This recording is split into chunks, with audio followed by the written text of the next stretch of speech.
رمضان کا پورا مہینہ ہر رات اللہ تعالیٰ لوگوں کو جہنم سے نجات دلاتے ہیں۔ حضرت ابو ہریرہ رضی اللہ عنہ سے روایت ہے کہ رسول اللہ صلی اللہ علیہ وسلم نے فرمایا، رمضان کی پہلی رات ہی شیاطین اور سرکش جن باندھ دیے جاتے ہیں، جہنم کے سارے دروازے بند کر دیے جاتے ہیں، ان میں سے کوئی ایک دروازہ بھی کھلا نہیں رہنے دیا جاتا، اور جنت کے سارے دروازے کھول دیے جاتے ہیں، ان میں سے کوئی ایک دروازہ بھی بند نہیں رہنے دیا جاتا، اور ایک منادی کرنے والا فرشتہ اعلان کرتا ہے، اے بھلائی کے چاہنے والے آگے بڑھ، یعنی دیر نہ کر،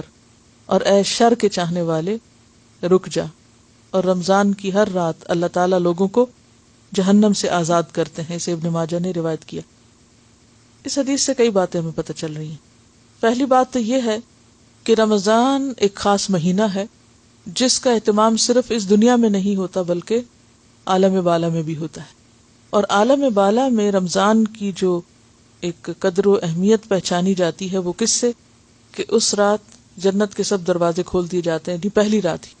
اور جہنم کے سب دروازے بند کر دیے جاتے ہیں، اور پھر خاص طور پر بڑے بڑے شیطانوں کو باندھ دیا جاتا ہے جو دنیا میں فساد پھیلانے کا سبب بنتے ہیں۔